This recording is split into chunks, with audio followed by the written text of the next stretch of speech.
आशिम भाई क्या कहेंगे, जिस तरीके से औरंगाबाद के शिवसेना के एक प्रत्याशी ने अपना नाम वापस ले लिया, उन्होंने कहा कि मेरे खड़ने से जो है एमआईएम जीत सकती है। दूसरी तरफ इसके विपरीत अगर देखा जाए, मानकू शिवाजी नगर के अंदर वसीम जावेद, नवाब मलिक और एमआईएम ने भी अपना प्रत्याशी उतार दिया और बहुत सारे इंडिपेंडेंट कैंडिडेट, मुस्लिम कैंडिडेट आपके सामने उतरे। क्या कहेंगे?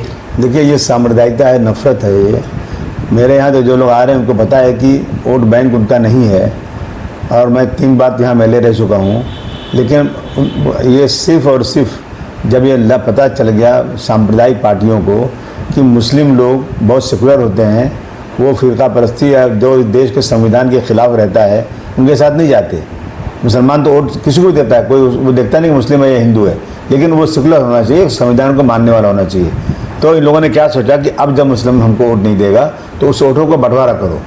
उस वोटों को बंटवारे की वजह से कई लोगों को यहाँ खड़ा किया जा रहा है, और ताकि वोट बढ़ जाए, वो चुन के आ जाए। मगर ऐसा होगा नहीं इंशाल्लाह। जहाँ तक आप कह रहे हैं औरंगाबाद का सवाल है, मैं उद्धव ठाकरे साहब से कहूँगा कि इस तरह के स्टेटमेंट देने वाला आदमी अगर हमारे महाविकास अघाड़ी का उम्मीदवार होगा, या हमारे वर्कर इस तरह के होंगे जो कहेंगे कि मुसलमान चुन के नहीं आना चाहिए, मैं नहीं लड़ूंगा, वोट बढ़ जाएगा, मुस्लिम चुन के आएगा, मैं समझता हूँ ये बहुत ही नफरत की बात है। ऐसे लोगों को पार्टी से धक्के मार के निकालना चाहिए और उन पर केसेस फाइल करना चाहिए। ये ऐसे अल्फाज बोलना, मैं समझता हूँ हमारी जो एकता है, जो हमारी गंगा जमुनी तहजीब है, उसको बहुत बड़ा ठेस पहुँचता है।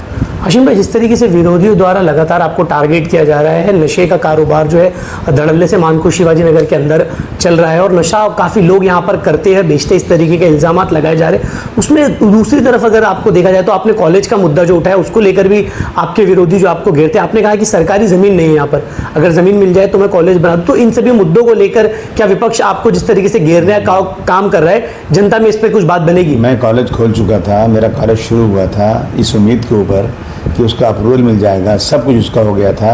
लास्ट में जब यूनिवर्सिटी के लोग चेक करने आए तो उन्होंने कहा कि ये ज़मीन जो है आपको लीज़ पे जो मिली है वो 3 साल की लीज़ है, ये 5 साल कराइए।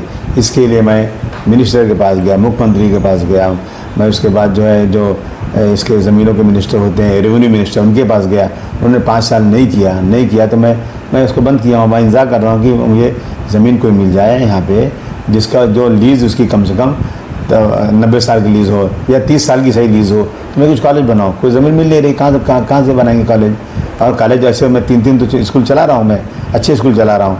मेरे स्कूल का बच्चा पूरी दुनिया में जो है मैथमेटिक्स में टॉप किया हुआ है। तो हम स्कूल खोलेंगे इंशाल्लाह जब खुलेगा।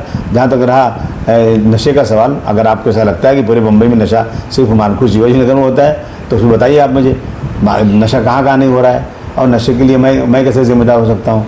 जो लोग जिनके घर वाले नशे में पकड़े गए, जो लोग नशे में लिप्त हैं, जिनका घर का फैमिली का आदमी नशा में पकड़ा गया हो और वह नशे की बात करते हों, पहले आप देखिए कि अपना चेहरा ना देखा गया, आपसे बेवजह आईना तोड़ कर रख दिया। मैं मेरे यहाँ कोशिश कर रहा हूँ और नशे पे पाबंदी लगाने के लिए हमने पुलिस की यहाँ पे जो है मीटिंग कराई कई बार। हम लोगों ने यहाँ पर असेंबली में 20 बार इस पर आवाज़ उठाई है, हमेशा उठा रहे हैं। और मानकू शिवाजी नगर को ले बदनाम करना चाहते हैं लोग, मैं समझता हूँ कि ये गलत बात है। सिर्फ मानकू शिवाजी नगर नहीं बल्कि पूरे महाराष्ट्र ही नहीं, पूरे देश में यहाँ जो है नशे की आग बढ़ती जा रही है। मैंने तो कहा उस दिन कि सिंगापुर जाना चाहिए, हमारे यहाँ की सरकार को भेजना चाहिए कि सिंगापुर में कोई नशा क्यों नहीं बेचता, क्यों नहीं पीता। अगर कोई पकड़ा गया तो उसको फांसी हो जाती है। क्यों सऊदी अरब, दुबई में नशे कारोबार इतने धड़ल्ले से क्यों नहीं चलता है जितना यहाँ चलता है? सरकारों की जिम्मेदारी होती है। और जो लोग सत्ता पक्ष में बैठे हुए हैं, जो पुलिस को 1 मिनट में सस्पेंड कर सकते हैं, पुलिस को ट्रांसफ़र कर सकते हैं, वो लोग ये बात करें तो मैं समझता हूँ कि सिर्फ और सिर्फ जनता के आंखों में धूल झोंकने की बात है। जो बात कर रहे हैं वो मिनिस्टर भी रह चुके हैं, उनका इलाका यहाँ से लगा हुआ है। जाइए वहाँ के लोगों से पूछिए कि क्या वहाँ वो थे तो सारे नशे ख़त्म हो गए क्या? सर, उनके भाई ने कल आपकी 4थी बार के नारे को कहा है कि अब की बार जो है तड़ी पार कर दिया जाएगा अबू हाशिम आज़मी साहब को। कप्तान मलिक साहब ने ऐसा कहा है, उनको लेकर क्या? वो सब तड़ीपाल लोग ही हैं बेचारे, वहाँ से तड़ीपाल हो गए थे यहाँ आ गए हैं। अबू हाशिम की जगह है ये, अबू हाशिम यही रहेंगे।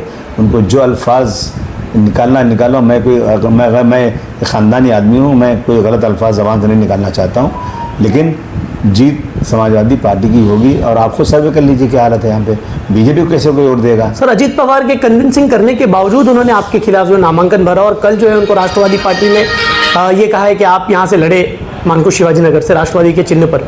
तो राष्ट्रवादी पार्टी किसके साथ शामिल है? बीजेपी के साथ शामिल है कि नहीं शामिल है? जब असेंबली में मुद्दा आएगा रिजर्वेशन का, तो क्या उनके एमएलए या उनकी पार्टी रिजर्वेशन देगी? क्या बीजेपी के साथ खड़ी नहीं रहेगी? क्या जब पार्लियामेंट के अंदर वक्फ का बिल आएगा या आया था पहले, तो इनके एमपी कहाँ खड़े थे, किसके साथ खड़े थे? मैं इनसे पूछता हूँ कि आज भी सत्ता में वो लोग हैं, नारायण राणे का बेटा नीतीश राणे मस्जिद में घुस के मारने की बात कर रहे हैं, कुरान शरीफ को उठा कर फेंक दिया, घर में पढ़ने नहीं दिया, नौज़ुबिल्लाह, ये हम बर्दाश्त कर रहे हैं। लेकिन सत्ता में रहने के बाद भी आज बीजेपी सरकार हो गया है, क्या उसके ऊपर मुकदमे हुए, वो जेल गया आज तक? क्या बात करते हैं लोग? क्या जनता बेवकूफ़ है क्या? जिस तरह जनता ने पहले इंडिया अलायंस को वोट दिया था एक साथ खड़े होकर के, जो लोग भी बीजेपी के साथ होंगे, मैं समझता हूँ कोई भी सेकुलर इंसान उनको वोट बिल्कुल नहीं देगा। सर, मानकुश शिवाजी नगर की आवाम को क्या एक आखिरी आप अपील करेंगे उन लोगों से? नहीं, मैं तो अपील कर रहा हूँ, मैं उनका भाई हूँ, उनका फैमिली मेम्बर हूँ, और वो मुझे चाहते हैं, मैं उन्हें चाहता हूँ। मैं तीन बार यहाँ एमएलए रह चुका हूँ। अगर वो लोग, उनको लगता है कि मैं अच्छा एमएलए नहीं हूँ, मैं काम नहीं करता हूँ, मुझे खुद ही कहते हैं वो लोग कि भाई आप यहाँ चले जाओ। लेकिन एक एक आदमी कहता है आपको लड़ना ज़रूरी है।